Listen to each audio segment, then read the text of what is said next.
जोहार, जयमुल निवासी में संकेत और आप देख रहे हैं एमएन टीवी। पिछले कई महीनों से लद्दाख में जारी भारत और चीन के बीच तनाव को लेकर मंगलवार को रक्षा मंत्री राजनाथ सिंह ने लोकसभा में जानकारी दी। उन्होंने सदन को एलएसी यानी एक्चुअल लाइन ऑफ कंट्रोल पर चल रही गतिविधियों से सदन को अवगत कराया। इस दौरान रक्षा मंत्री ने बताया कि चीन ने लद्दाख में भारत की लगभग 38,000 वर्ग किलोमीटर की भूमि पर कब्जा जमाया हुआ है। उनके इस बयान से एक बार फिर पीएम मोदी झूठे साबित हुए हैं। इसके बाद पीएम मोदी पर एलएसी को लेकर जानकारी होने के बाद भी झूठे बयान देने के आरोप लगाए गए हैं। अब राजनाथ सिंह के बयान से सच्चाई सामने आने पर एक बार फिर पीएम मोदी की पोल खुल गई है। बता दें कि 15 जून को गलवान घाटी में एलएसी पर दोनों देशों के बीच हिंसक झड़प हुई थी, जिसमें भारत के 20 जवान शहीद हुए थे। इसके बाद पीएम मोदी ने 19 जून को सर्वदलीय बैठक में बयान दिया था कि ना कोई हमारी सीमा के अंदर घुस आया है और ना ही हमारी पोस्ट उनके कब्जे में है। रक्षा मंत्री ने कहा कि भारत चीन सीमा प्रश्न अभी तक अनसुलझा है। भारत और चीन की सीमा का प्रथागत और परंपरागत अलाइनमेंट चीन नहीं मानता है। इस अलाइनमेंट की पुष्टि विभिन्न समझौतों, ऐतिहासिक प्रचलनों और प्रैक्टिस द्वारा हुई है, लेकिन चीन यह मानता है कि सीमा अभी भी औपचारिक रूप से निर्धारित नहीं है। चीन भारत की लगभग 38,000 वर्ग किलोमीटर भूमि का अनधिकृत कब्जा लद्दाख में किए हुए है। इसके अलावा 1963 में एक तथाकथित सीमा समझौते के तहत पाकिस्तान ने 5,180 वर्ग किलोमीटर की भारतीय जमीन अवैध रूप से चीन को सौंप दी थी। चीन अरुणाचल प्रदेश की सीमा से लगभग 90,000 किलोमीटर भारतीय क्षेत्र को भी अपना बताता है। राजनाथ सिंह ने वर्तमान परिस्थिति से सदन को अवगत कराते हुए कहा कि अप्रैल माह से पूर्वी लद्दाख की सीमा पर चीन की सेनाओं की संख्या और उनके हथियारों में वृद्धि देखी गई।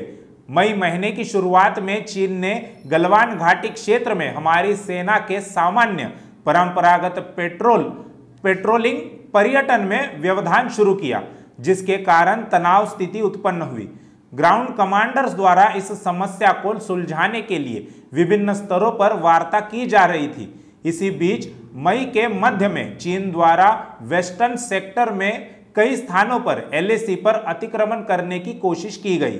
रक्षा मंत्री ने आगे बताया कि एलएसी पर टकराव बढ़ता हुआ देख दोनों तरफ के सैन्य कमांडरों ने 6 जून 2020 को मीटिंग की और इस बात पर सहमति बनी कि पारंपरिक एक्शंस द्वारा डिसएंगेजमेंट किया जाए। दोनों पक्ष इस बात पर भी सहमत हुए कि एलएसी को माना जाएगा और कोई ऐसी कार्रवाई नहीं की जाएगी जिससे यथास्थिति बदले। लेकिन इस सहमति के उल्लंघन में चीन द्वारा एक हिंसक स्थिति 15 जून को गलवान में क्रिएट की गई। हमारे बहादुर सिपाहियों ने अपनी जान का बलिदान दिया, लेकिन साथ ही चीनी पक्ष को भी भारी क्षति पहुंचाई। हालांकि राजनाथ सिंह ने यहां पर यह नहीं बताया कि चीन को कितनी क्षति पहुंची, उनके कितने जवान मारे गए भी या नहीं, क्योंकि इसे लेकर ब्राह्मण मंडिया मीडिया ने काफी सारी अफवाहें फैलाई थी। रक्षा मंत्री ने बताया कि चीनी पक्ष के साथ समझौतों और प्रोटोकॉल्स का पालन किए जाने को लेकर बातचीत चल रही थी कि चीन की तरफ से 29 और 30 अगस्त की रात को उकसाने वाली सैनिकी कार्रवाई की गई, जो पोगांग झील के दक्षिण तट क्षेत्र में यथास्थिति को बदलने का प्रयास था। लेकिन एक बार फिर हमारी सशस्त्र सेनाओं के सही समय पर कड़ी प्रतिक्रिया के कारण उनके ये प्रयास सफल नहीं हुए। इस घटनाक्रम से स्पष्ट है कि चीन की कार्रवाई से हमारे विभिन्न द्विपक्षीय समझौतों के प्रति उनकी उपेक्षा दिखती है, जबकि हमारी सेना इसका पूरी तरह से पालन करती दिखाई दे रही है। अभी की स्थिति के अनुसार चीन ने एलएसी और अंदरूनी क्षेत्रों में बड़ी संख्या में जवान तैनात और गोला बारूद जमा किया हुआ है। रक्षा मंत्री राजनाथ सिंह के बयान के बाद पीएम मोदी फिर एक बार झूठे साबित हो गए हैं। यानी 15 जून को जो झड़प हुई, जिसमें हमारे यानी भारत के 20 जवान शहीद हुए, उसके लिए चीन तो जिम्मेदार है ही, लेकिन उससे भी ज्यादा जिम्मेदार केंद्र की भाजपा सरकार है, जिसने समय रहते कोई ठोस कदम नहीं उठाए। इतना ही नहीं तो उन्होंने इस बात को भी स्वीकार नहीं किया कि चीन ने हमारी जमीन पर अवैध कब्जा कर रखा है। इससे तो यही साबित होता है कि मोदी जी का 56 इंच वाला सीना केवल पाकिस्तान जैसे कमजोरों के लिए है। चीन के सामने ना लाल आंखें होती है और ना ही 56 इंच का सीना।